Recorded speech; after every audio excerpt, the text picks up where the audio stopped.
Good afternoon, everyone. Welcome to the Run Free Center Foundation's webinar, Fighting Fatphobia and Weight Stigma in Recovery. For those of you who don't know me, my name's Erin Byerly, and I'm your Alumni Services Coordinator. I want to welcome you all to today's online presentation. So now I would like to introduce you all to today's presenter. So Jacqueline Wise, PsyD, is the team leader at the Renfrew Center of Pittsburgh. Jacqueline received her doctoral degree in clinical psychology at the University of Denver Graduate School of Professional Psychology and completed her specialization in acceptance and commitment therapy. She completed her doctoral internship training at the University of Pittsburgh Counseling Center with an area of concentration in sexual assault recovery. Since joining Renfrew in 2017, Dr. Wise has supported the Renfrew Center of Pittsburgh staff in delivering evidence-based practice via the Renfrew Center Unified Treatment Model for Eating Disorders, while also integrating relational cultural theory, which promotes growth fostering relationships. So I will now pass it over to Jacqueline. Thank you, Erin, and thank you everyone for joining us today. Also, my pronouns are she, her, hers. So we're going to be talking about combating fat phobia and weight stigma in recovery. And I picked this topic because it's professionally important to me and personally important to me. I see folks come through our program and work so hard toward recovery, and then you graduate back into a culture that perpetuates fat-phobic beliefs and is entrenched in diet culture and can be really tough on folks in larger bodies or in changing bodies or in bodies where you're trying to learn to accept and gain comfort and gain confidence in yourself. And so I thought that this might be a helpful topic to explore for those who have gone through treatment and are still coming up against some of these things in your everyday life. So today we're going to define some terms at the top and identify sources of weight stigma and fat phobia in our culture, and identify some of the impacts of weight stigma, and then look at how do we challenge that? How do we challenge weight stigma within institutions, within our families and our support systems? And how do we challenge the beliefs that we hold and address it as an individual, at an individual level as well? And then if we get through all of that, we'll have some time for questions and answers at the end. Right. So a note on language at the top, that the words that we use to describe bodies influence how we think and feel. So if I'm giving this presentation in hopes of cultivating a more respectful, egalitarian, accepting attitude toward people across the size spectrum, I'm going to be conscious about the way I describe people and bodies. And for that reason, the word obesity, I'm only going to be using it if it is directly related to research I'm talking about, but I'm not going to be using it to describe people in larger bodies, because that word has been historically harmful to people across the weight spectrum. It's been medicalized and categorized as a disease, and in that way, it can be triggering for folks to hear, and I do not want to perpetuate harm by using that as a descriptor of people and bodies. Another movement within fat activism is to reclaim the word fat, to use it as a descriptor. Like I might say I'm tall and have curly hair and blonde, that I'm also fat.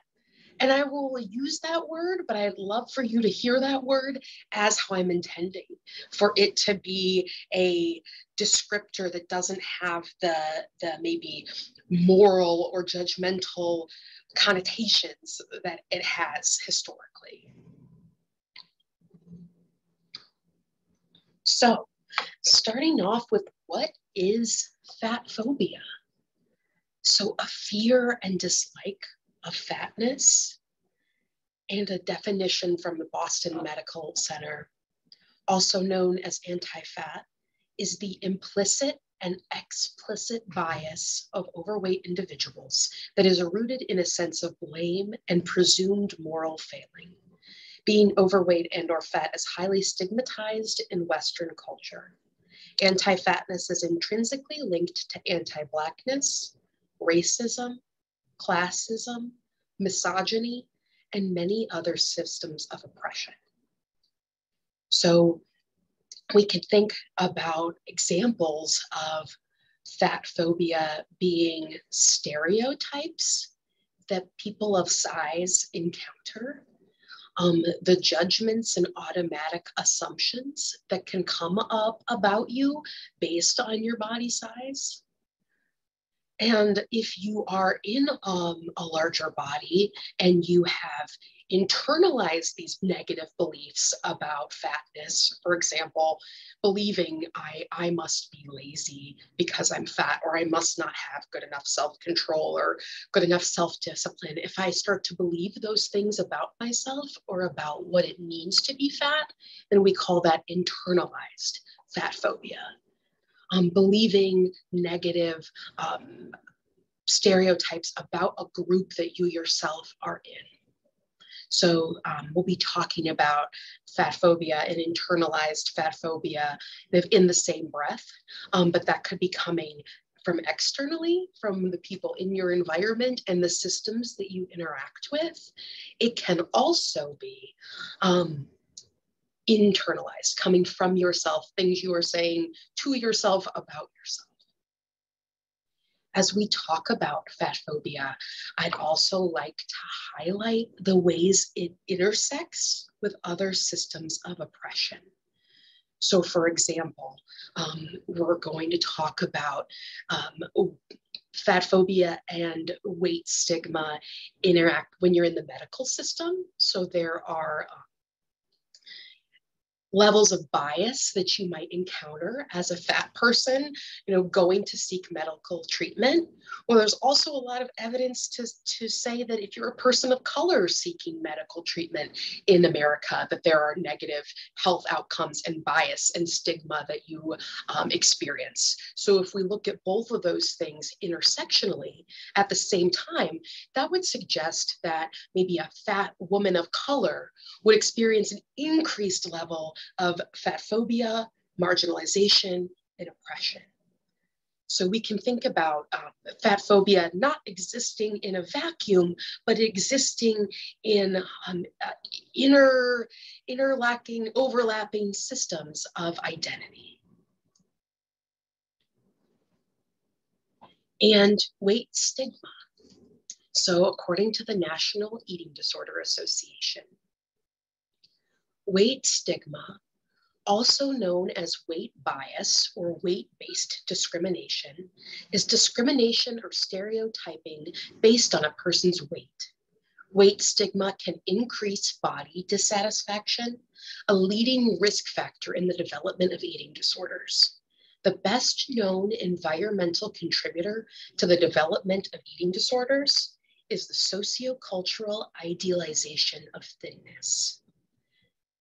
So this is saying that if we put a thinness on a pedestal and say that this is desirable, this is good, and anything that's not this is bad, then folks in higher on the weight spectrum and with a diverse body size can experience negative beliefs, negative treatment, and the stress caused by that negative treatment can be a risk factor for eating disorders. And for folks who occupy thin bodies, as this hierarchy has been created culturally, they too are harmed by weight stigma in the fear of becoming fat, of the fear of what that might mean, a fear of loss of social status, or a fear of judgment, or a fear of discrimination. So it harms folks with a diverse spectrum of bodies in our culture, that this is harmful for everybody.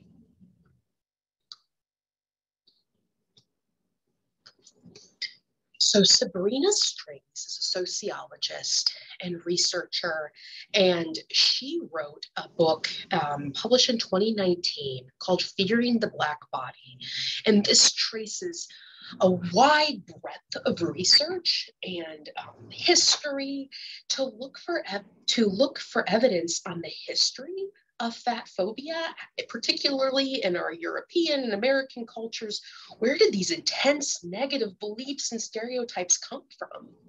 And her research traces fat phobia in part to the transatlantic slave trade, and this as race scientists try to differentiate what is whiteness versus blackness and why is whiteness superior. They noted the body shape and size differences between some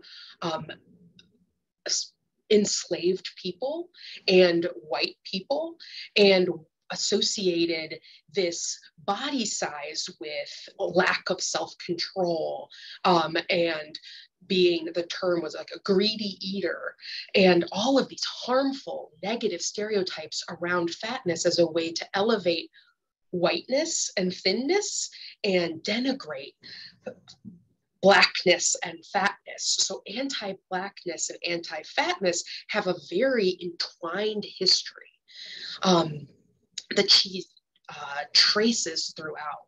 There is also an influence of religion in this, where thinness became associated with godliness, so self-control, being self-controlled, religious, Anglo-Saxon, Protestant, and white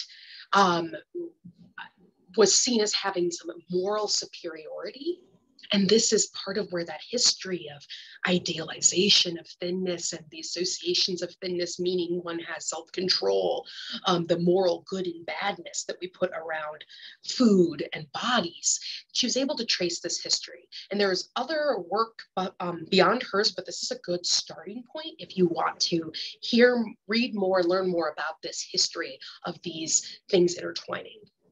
Another really prolific writer is Sonya Renee Taylor, writer, speaker, activist. She uses the language of bodily hierarchy, which talks about how in our culture, certain bodies are valued and certain bodies are marginalized.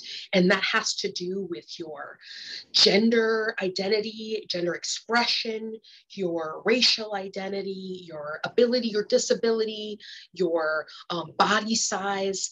And a hierarchy can be created based on whose are the most privileged bodies, who experiences the least amount of mistreatment or lack of access, who is our society made for, who gets the most benefit versus who gets excluded.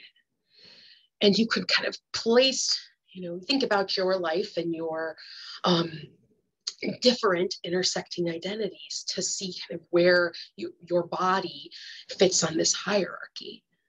So I'll give myself as an example.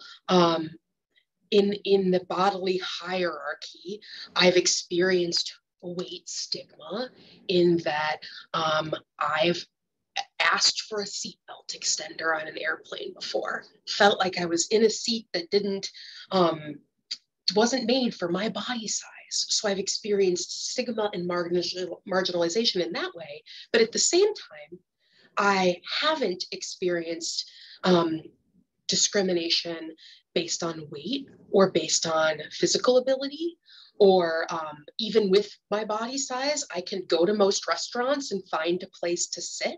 So there are people higher on the weight spectrum that experience a greater degree of marginalization and difficulty interacting with our culture than I do. And so you can think about where your privileges and where your unearned disadvantages are to place yourself in what kind of things you might experience in our culture. And an important takeaway of her work is not to just try to increase rights and access to opportunities for yourself, but to go further down the ladder. And that the more marginalized folks that we can help, the more we can help everybody up on the spectrum. And so I invite you to think as we talk about this, not just how these things impact you in your current identity, but how they also would impact someone experiencing more marginalization. And how, if we find interventions, how can we help the most marginalized among us to then help all of us, help create a culture that lets us all thrive.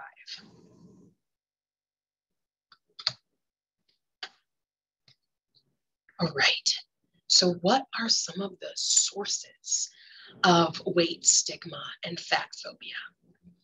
So the medicalization and pathologizing of fatness. Being fat hasn't always been a disease. Like, these were decisions that were made by public health agencies, sometimes in opposition to their own committees. The committee would look at the research and come back and say, I don't think we should call obesity a disease. And then the organization would say, all right, we're calling it a disease. But there's really conflicting evidence about this. And this is not things like BMI are not settled, well-supported science. There's a lot of debate around them. But the fact that obesity has been defined as a disease, again, using that because it has the medical definition, it has caused harm for individuals. And along with this is, if we've now said that something is a public health crisis, well, now we have to do something to fix it. And this ushered in some of the public health campaigns of the 90s, where you'd see disembodied images of, there was one ad campaign where they showed a stomach on the sidewalk, or a double chin, and gave tips on losing it if you want to leave it behind, and how harmful that is to, if you occupy a body that looks like that moves through the world like that, is how harmful it is to see parts of yourself objectified and disembodied in that way. Or to see the 6 o'clock news with anonymous fat people without heads, where you just see a pan of people walking with a headline of the crisis, and promoting these cultural messages that this is something bad, that it needs to be fixed, that if you do occupy a body of size, it's your fault and your personal responsibility to fix or change. Where now we know it's really complicated. Our bodies are complicated and have a strong genetic influence as well, environmental influences, that sustainable weight loss is either impossible or highly unlikely for most people. And so something that's highly unlikely for most people is not very helpful if it's seen, if you can't do that, that's a personal failing. So we got really unhelpful messages that were spread widely in the public, along with the diet industry, which makes billions and billions of dollars profiting off of us seeing our bodies as a problem that needs to be fixed.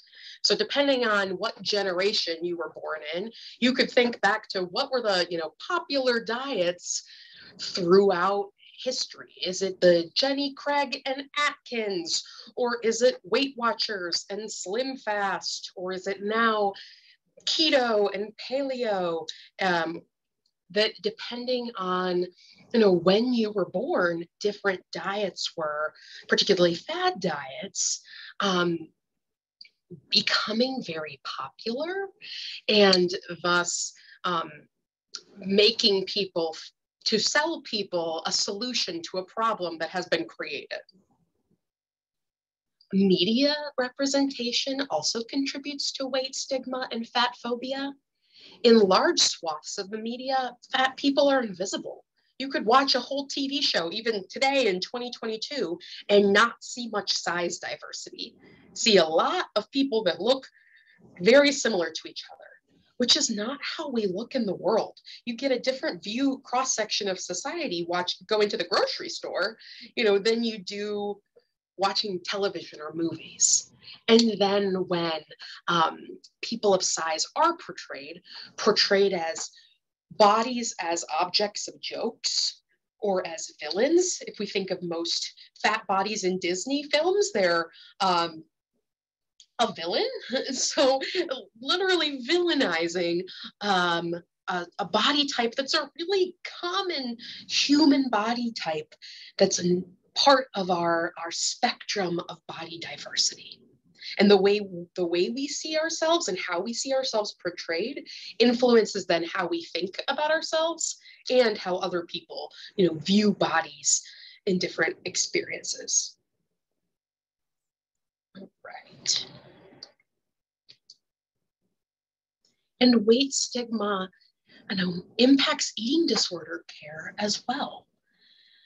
Atypical anorexia was added in the DSM-5, but people in larger bodies experiencing clinical levels of restriction, have existed prior to 2013 with the DSM-5, and folks haven't been getting adequately screened for that. There could be the assumption that if you are in a larger body and you are talking about disordered eating, the assumption be that it's binge eating disorder and not have other eating disorder symptoms adequately assessed. There's actually evidence to show that there's higher rates of disordered eating among the larger side of the body spectrum than on the smallest side of the body spectrum. And yet our stereotypical image of who has an eating disorder usually is a pretty narrow view. And that doesn't reflect the reality of who in the world struggles with eating disorders.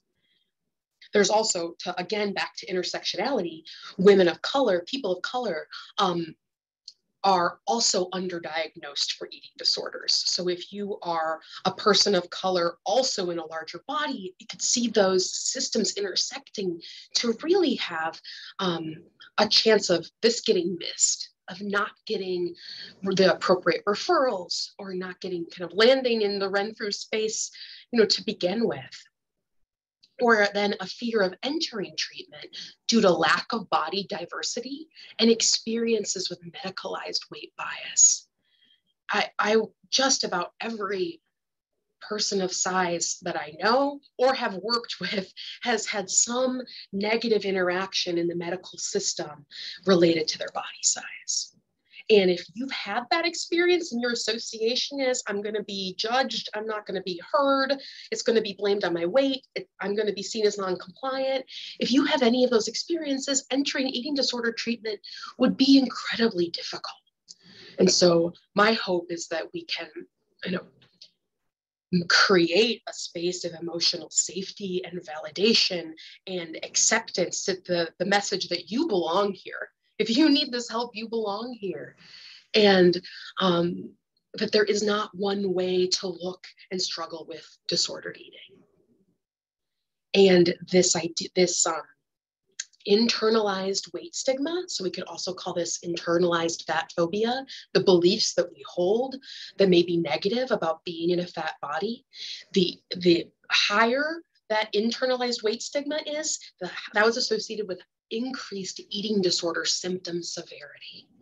So it also matters for treatment that these beliefs, if they're held tightly, can be something that is fueling distress related to having an eating disorder and living in this world in a marginalized body. So we are all moving through the world in the bodies that we have and the identities that we hold. And as we interact with others, wondering what assumptions do people make? And how do those assumptions or how do those beliefs of others, how do those impact you? I think that that's an important question of therapy, but it also speaks directly to what are the impacts of weight stigma.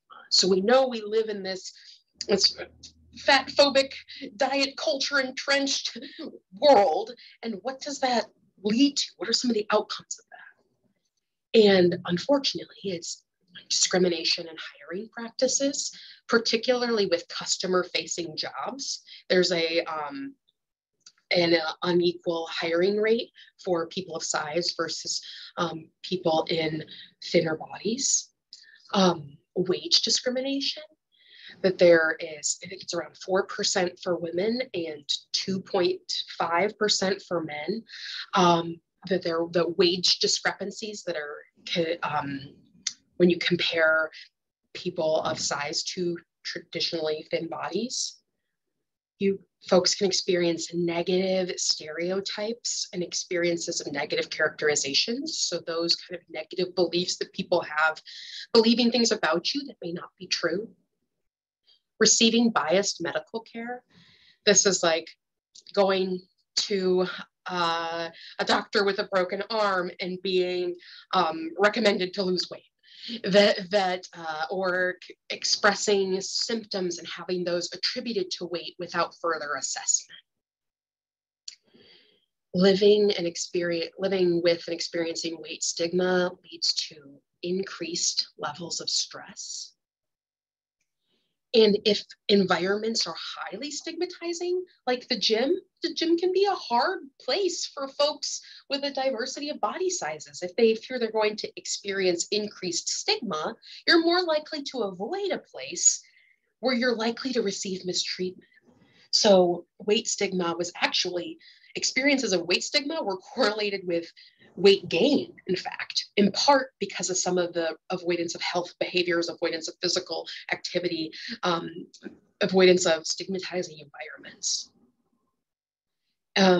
Weight stigma was also associated with increased rates of depression, increased body image disturbance, and lower self-esteem. And all this kind of makes sense, right? If you get negative treatment, there's going to be negative outcomes from that. And there's also interpersonal outcomes and impacts of weight stigma. So those range, we can think about a spectrum of overt, like being bullied for your body size, to subtle, more microaggressions or expressions of concern or giving you information about a diet someone has tried or recommending the salad. Like we could all think of these examples of subtle ways someone sends a message that I'm surveilling you, your body's not okay, your body should change, and that my acceptance is conditional on your body changing. That all of these things cause harm, as does the social exclusion, either overt social exclusion or excluding yourself for fear of how you may be treated in a given environment. And unfortunately, a lot of weight stigma can start at home, start from people that we know, our friends, our family, hopefully not, but our partners, comments that are made that are coming from a place of feeling discomfort with fatness and maybe having adopted some of those diet culture beliefs that so saturate our culture. In treatment, we talk about avoidance. And I wrote this this arrow bullet point at the moment at the bottom to say that if we're experiencing shame in relationships because of shaming comments from others, that would lead us to want to avoid social outings, avoid family or friends, avoid going out to eat, or situations where we may experience stigma, which leads to disconnection. And we know that disconnection worsens eating disorder symptoms. But in treatment, we're trying to foster the opposite of that, to try to help you feel connected in growth fostering relationships. And so the ways that weight, stigma, and fat phobia can come out in relationships is really harmful to our overall goal of connection, acceptance, and relationships where you feel validated for who you are.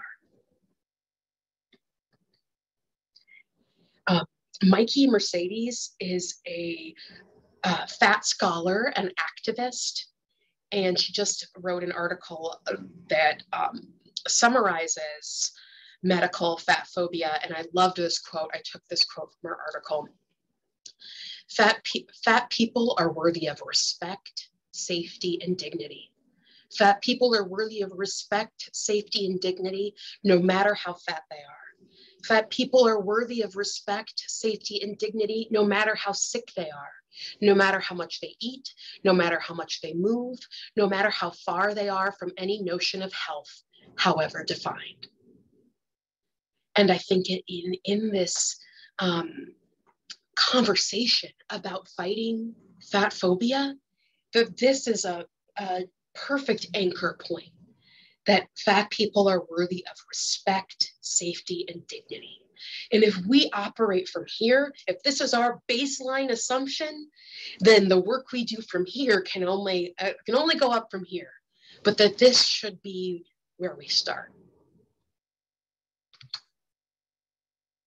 So talking about some of the ways that we can engage with advocacy. So if you want to advocate for yourself in a doctor's office, Health at Every Size, folks have come out with a Don't Weigh Me card. So if you are trying to reduce the medical bias that you experience when seeking medical care, this can be a card that you use, or share this resource with others. However, there's an aspect of privilege in using these cards, because there are folks, in bodies where it doesn't really matter if they see a number on the scale, you would still be subject to fat bias.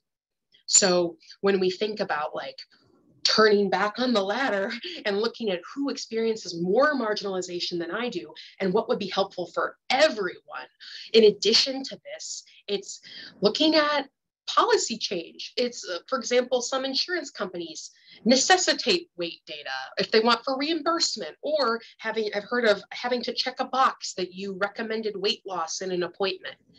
Changing that kind of policy could help prevent harm for everyone on the spectrum. Sharing information about health at every size. HAES is probably its own presentation, so I'm not going to get into all of the facets of that. But the idea of everyone should be able to have access to unbiased, respectful healthcare, and be able to seek help and seek health in a way that is not targeted on body size, where body size is not pathologized and seen as a problem to be fixed. So that's advocating for weight neutral care. To block and report diet ads on social media. I go through on Facebook and I report every single one as harmful. They haven't gotten the clue yet. The algorithm is still trying, but to speak up about how those things are harmful. Speak up for when you intervene, when you see fat phobia happening in action. supporting laws against weight discrimination. There are no federal laws protecting people on the basis of weight discrimination. And Michigan is the only state that prohibits discrimination based on body size. So we've got 1 out of 50. This is not good, but calling your senator, calling your representative and expressing supporting legislation to make weight a protected class to prevent discrimination are some of the ways that you could engage with advocacy. If there are other ways that you have engaged with advocacy and you wanted to put those in the chat, I would love to hear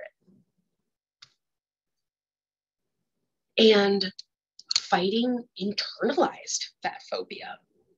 So one way is finding community with people whose bodies look like yours. And in those communities, I'm in Pittsburgh, and there's a group in Pittsburgh that supports fat activism. And within that community, folks say, hey, does anyone have a recommendation for a gynecologist or a general doctor that's body neutral, and to be able to share resources with each other, provide community care. That can be so healing, to be surrounded by others who look like you, who experienced similar challenges, but it could also provide validation and support. Also reading pieces about fat activism and body liberation. There's been, at least going back to the 70s, when fat activism really started taking off. Again, another intersectionality. A lot of folks that were starting fat activism identified as queer. So there's a history of queer disabled folks who are also interacting in the fat activism space to set the foundation for, hey, there's a difference in how we treat bodies, and that is not okay. So reading the history around that and engaging in the current activism can again be empowering, to view bodies as part of a spectrum of humanity and not as a problem to be solved. And, if we're getting so many messages from diet culture and so much that comes in without us even trying, then I think it takes the opposite. It takes some action to try to take in media, books, podcasts about health at every size, fat acceptance, ED recovery, anti-diet culture, trying to curate your social media interactions and the media that you're taking in. The Maintenance Phase podcast is one that debunks popular diets and then cites all the research. So things like that, things that help you learn these things in treatment, you go back out in the world, you're getting some rough messages, seeking out information that helps support you in the more weight neutral body acceptance beliefs. Trying to normalize body diversity. So in your social media feed, making your social media feed look like what you see when you walk out into the world. If we only see idealized bodies, then we're going to continue to feel like there's a right way and a wrong way to have a body. But if the media that we take in helps diversify and helps it feel normal, like seeing bodies that look like yours until it doesn't strike you as odd to have people expressing and being in and living full lives in their bodies, that can help reduce some of the internal judgments that can come with only seeing a very narrow spectrum of humans represented. Identify your allies. Who do you feel like understands? Who can you trust to spend time with without telling you about their diet? Identifying and connecting intentionally with some of those folks. And offering yourself compassion. But this is hard. It's hard being told that there's something wrong with you, or that your body is bad, or it means bad things about you, that to be gentle as you do this work.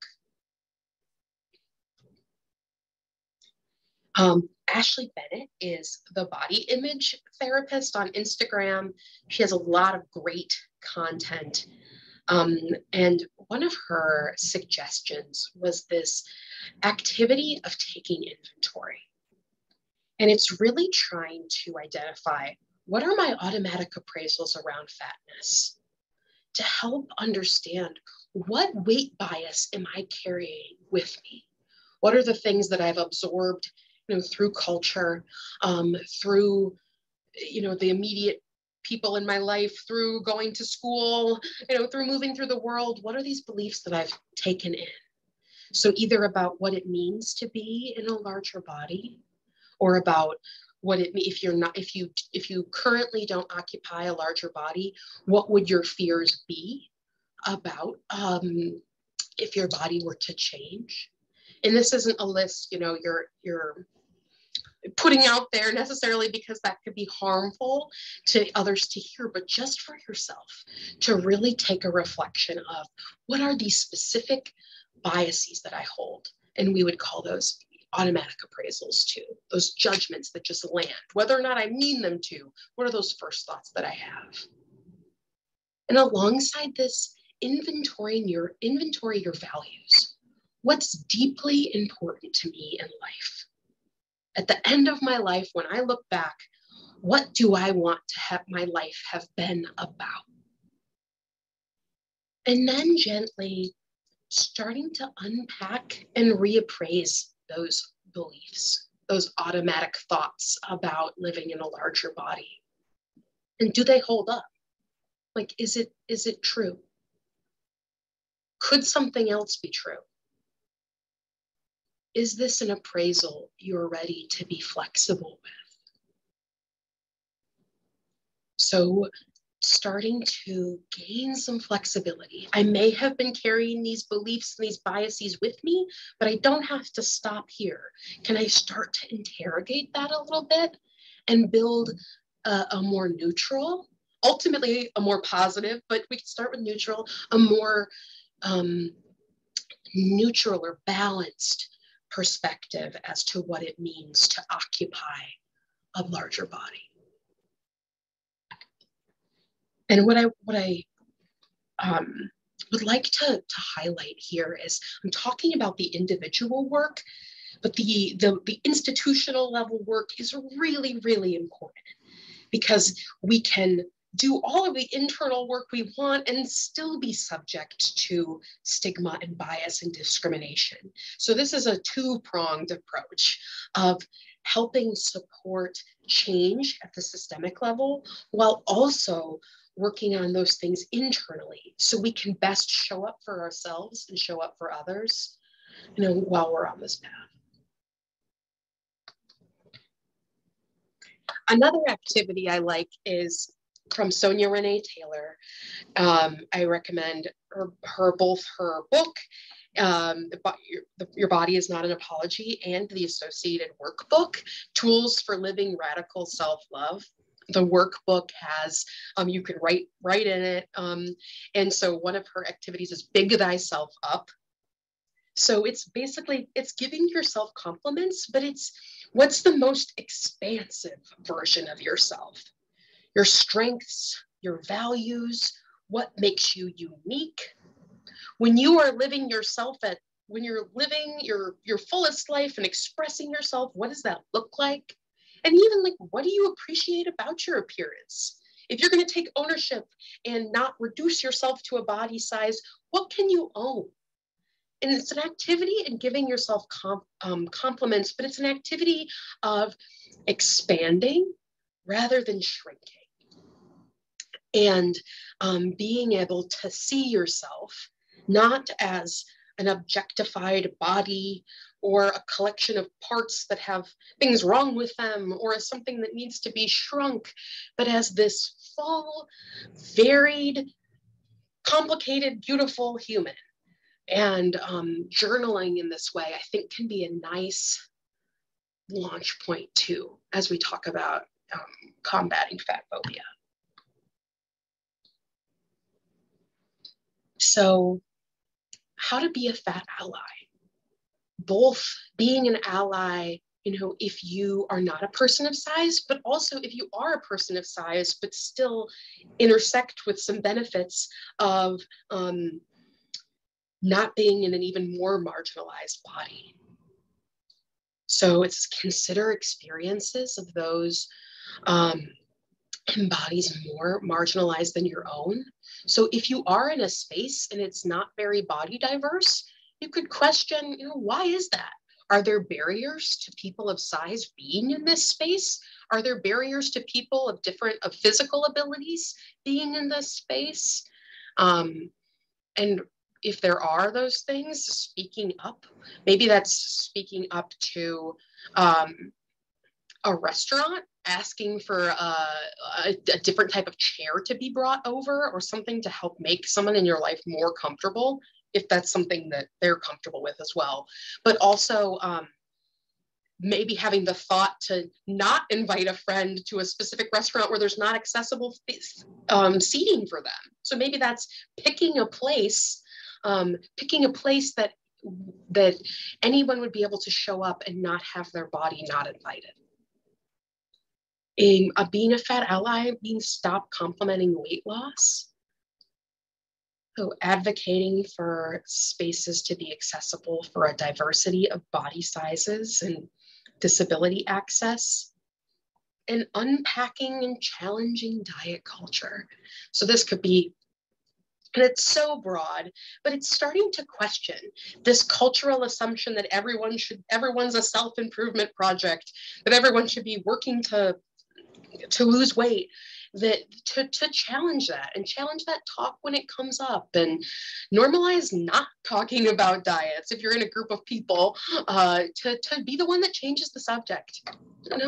Minor things that you can do that make the world a less hostile place.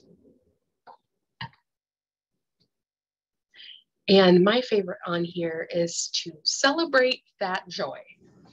Existing in your body, expressing yourself, and taking up space are acts of resistance in a diet culture that tells us to be small.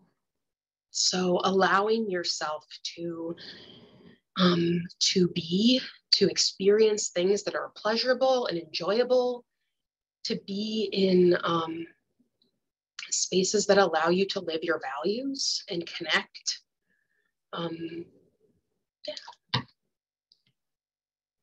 So I want to circle back to questions. Did any questions come through? We did get some, Jacqueline. So thank you so much just for talking about this, though. I think it's such an important topic, and it really deserves our awareness and our attention and our action. So I'm really glad you're able to speak on it. First question actually is great because it is close to home for you. Do you know of any groups that are actively working to pass like size discrimination, specifically in Pennsylvania, but even if you know about it in other states, that would be great. Ooh, I don't. But that's such a good question. And I wish that I had looked it up before this. Mm-hmm. Yeah. But even thinking like that is a great place to start, see what groups around you have already started it and finding ways to join in. Yeah, absolutely. And I think about like, what environment are you in? Like, where do you have influence? So for example, like you and I are in like the eating disorder sphere. So we're having conversations about, are our treatment services accessible to people across the weight spectrum? When you come in, is there a seat that you can sit in? Is the parking lot in the building accessible? So that's, or doing things like speaking to people is an opportunity I have, but maybe in your workplace, like I've heard of workplace diet competitions. Maybe it's speaking to your HR or your supervisor at your job about how this, creates a culture of discrimination, and can we please not do this? But where is your sphere? Where can I have action and agency and make a difference and start there? Yeah, I love that. because it's something you've got to kind of start small. This is something that's going to grow over time, and it's going to build, but it's going to be a lot of little actions. Because I think, you talked about kind of the internalized weight stigma that comes up a lot of times, and internalized fat phobia. What can we do to work on kind of deconstructing that for ourselves even? Even noticing, like, when is it coming up? How is it impacting us? And then how do we kind of move away from that weight health connection that I think so many of us kind of grew up on and are continually reinforced through like media and doctors and things like that? So one thing is that our thoughts are additive and not subtractive, right? Like we can learn new things, we can take in new information, but we can't like reach into your brain and pull out a thought and make it never come back. So I do think that finding ways to take in new information and learn new things, like reading a Health at Every Size book, just to start as a basis for if I want to stop associating weight means health. What language do I even have around that? What does that look like? What are some of the problems with the research that does associate weight and health? Hint, it was mostly funded by diet companies. But to start with a book like Health at Every Size, to start to just give yourself some new information, a new foundation. And I think that can also be helpful for family members. If you yourself are learning these things, but then you have someone else in your life who is still, but I'm concerned about you, but I'm concerned that isn't hearing that, helping share some of the resources with them to say like, can you read this book and then let's talk? Like I need a pause on the commentary around my body and until we can start a different framework, because it's learning something different than we've been raised on. And I was thinking about, when I was writing this presentation, I was thinking about the presidential fitness test in the 90s, having to do like tests, including a skin fold test where they, or pinching your skin to measure your body. And then you're doing it in front of your classmates and getting a grade, and how terrible that felt, at the time in my childhood. And, they weren't thinking from let's promote health at every size, as in let's promote health-seeking behaviors. They were saying, here is your BMI, that is too much, here is what we prescribe, here's your lower grade based on that. That's terrible. And so we have just, these things have been so entrenched, and so it does take so much new learning to make the other stuff quiet down. Yeah. Well, and I love that idea, Jacqueline, of like, we're going to be adding. We're not going to be able to take away. These things have already been put in place. I mean, the number of times, and I'm sure you've had this experience also, you have friends who are medical doctors and you bring up Health at Every Size and they're like, no. And I'm like, no, it's really, look at the research. Like, I know you didn't get this in school, but like, look at the research. It's correlation, not causation. Like, and that is really hard to get people to stop kind of thinking about. But if we can add in more and more of those thoughts, more evidence. And you brought up medical students. There is pretty cool research that with even minimal exposure to anti-fat bias training, people exhibited less anti-fat bias, particularly when implemented in medical school. Just to bring it up and talk about it and point it out and say, hey, you're probably walking in with some judgments. Let's deconstruct those a little bit to help you give more weight neutral care. People responded to that. Yeah. So like that learning is possible too. I was just,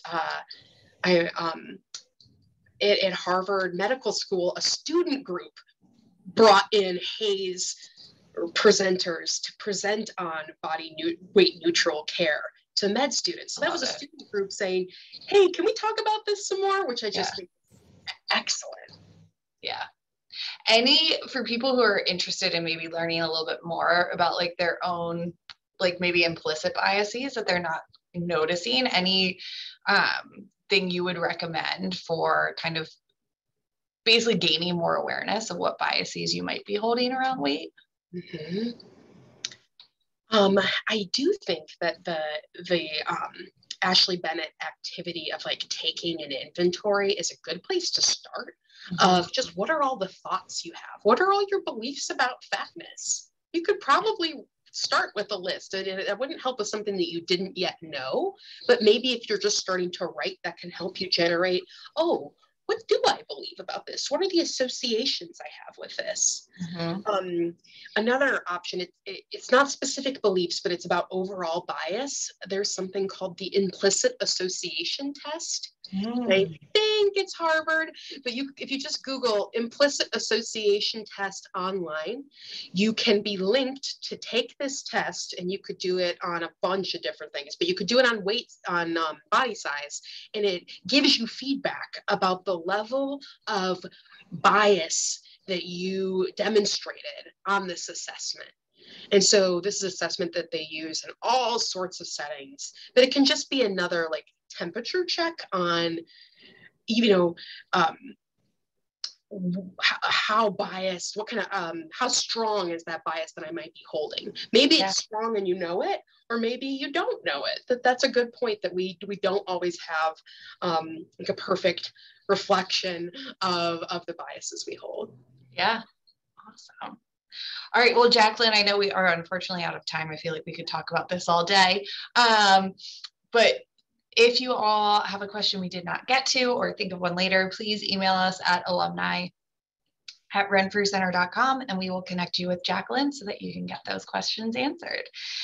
So on behalf of the Renfrew Center Foundation and myself, I want to thank Jacqueline so much for coming and giving this presentation today, because it really is so important. And I want to thank everyone for attending as well, and hope to see you in the fall. Thanks, everybody. Thank you so much.